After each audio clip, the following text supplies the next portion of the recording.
Hi മക്കളെ, നമ്മൾ ഇന്ന് പഠിക്കാൻ പോകുന്നത് ഒരു ഷോർട്ട് കട്ടാണ്. നിങ്ങളെ സ്ട്രക്ചർ ഓഫ് ആറ്റത്തിൽ ഏറ്റവും ഇമ്പോർട്ടൻ്റ് ആയിട്ടുള്ള ഒരു ടോപ്പിക്കാണ് നമ്മൾ പറയാൻ പോകുന്നത്. നിങ്ങൾക്കറിയാം ആറ്റത്തിന് ഓരോ ഷെല്ലുകൾ ഉണ്ട് അല്ലേ? ആറ്റത്തിൻ്റെ സെൻട്രലാണ് പ്രോട്ടോണും ന്യൂട്രോണൊക്കെ ഉള്ളത് നിങ്ങൾക്കറിയാം. എന്നാൽ ഒറ്റയടിക്ക് നമുക്ക് സയൻറ്റിസ്റ്റുകളുടെ പേരൊന്ന് പഠിച്ചാലോ? ഒരു 3 സയൻറ്റിസ്റ്റുകളുടെ പേര്. ആദ്യം നമുക്ക് ആ ഷോർട്ട് കട്ടിലേക്ക് പോവാം. നിങ്ങൾ എൻ്റെ മക്കൾ പഠിച്ചു വെച്ചോളൂ.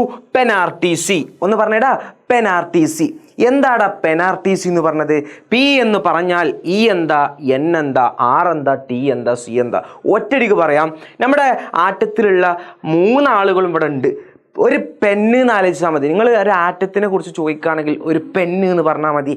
എന്താടാ ഒരു പെന്നിൽ അടങ്ങിയിട്ടുള്ളത്? പെന്ന് എന്ന് പറയുമ്പോൾ എന്താടാ? പ്രോട്ടോൺ. ആരാടാ? പ്രോട്ടോൺ. ഇ എന്താടാ? ഇലക്ട്രോൺ. എൻ എന്താടാ? ന്യൂട്രോൺ. പഠിച്ചില്ലേടാ? അപ്പോൾ പി എന്താണ്? പ്രോട്ടോൺ. ഇ എന്താണ്? ഇലക്ട്രോൺ. എൻ എന്താണ്? ന്യൂട്രോൺ. അങ്ങനെയാണ് മക്കളെ. പ്രോട്ടോൺ കണ്ടുപിടിച്ച സയൻറ്റിസ്റ്റിൻ്റെ പേരെന്താ മക്കളെ? പ്രോട്ടോൺ കണ്ടുപിടിച്ചത് മറ്റാരുമല്ല, പ്രോട്ടോണിൻ്റെ താഴെ തന്നെ ഉണ്ട് 6. ആരാടാ? റൂദർഫോർഡ്. ആരാണ്? റൂദർഫോർഡ്. എൻ്റെ മക്കൾ പഠിച്ചില്ലേ?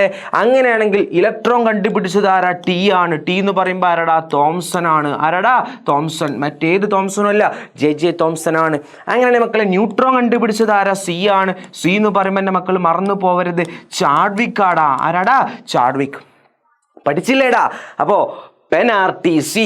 പി കണ്ടുപിടിച്ചത് ആറാണ്, ഇ കണ്ടുപിടിച്ചത് ടി ആണ്, എൻ കണ്ടുപിടിച്ചത് സി ആണ്. അപ്പോൾ പ്രോട്ടോൺ, ഇലക്ട്രോൺ, ന്യൂട്രോൺ. പ്രോട്ടോൺ കണ്ടുപിടിച്ചത് റൂദർഫോർഡ് ആണെങ്കിൽ ഇലക്ട്രോൺ കണ്ടുപിടിച്ചത് ജെ തോംസൺ ആണ്. തോംസൺ എന്ന് ആലോചിച്ചാൽ മതി. അങ്ങനെ ന്യൂട്രോൺ കണ്ടുപിടിച്ചത് ആരാ? ചാഡ്വിക്. നിങ്ങൾ എക്സാമിന് ഇത് ചോദിക്കുന്ന സംഗതിയാണ്. എൻ്റെ മക്കൾ എന്ത് ചെയ്യുക? പഠിച്ചിട്ട് പോവുക. സെറ്റല്ലേടാ?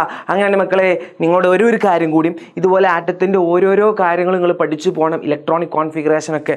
സെറ്റല്ലേ? ഇനി എൻ്റെ മക്കൾ എന്ത് ചെയ്യുക? ഒന്ന് ലൈക്ക് ചെയ്യുക, മാക്സിമം ഫ്രണ്ട്സിനൊക്കെ അത് ഷെയർ ചെയ്യുക, സബ്സ്ക്രൈബ് ചെയ്യുക. അതുപോലെ തന്നെ എൻ്റെ മക്കളോട് ഞാൻ പറയുകയാണ്, ഞങ്ങളുടെ എന്തുണ്ട് ഫാസ്റ്റ് ട്രാക്ക് ബാച്ച് അല്ലേ? നിങ്ങൾക്ക് എന്തുണ്ട്?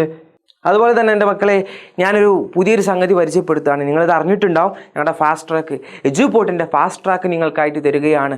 ആഫ്റ്റർ ഓണം എക്സാമിന് ശേഷം നിങ്ങൾക്ക് ഇനിയുള്ളതൊക്കെ കഴിഞ്ഞതൊക്കെ പോട്ടെ, ഇനി അങ്ങോട്ടുള്ള കാലങ്ങളിൽ നിങ്ങൾ എന്ത് ചെയ്യണം? അടിച്ചു പൊളിക്കണം. അതിന് ഞങ്ങൾ എജുപോർട്ട് തരുന്നൊരു ഫാസ്റ്റ് ട്രാക്ക് ബാച്ചാണ്.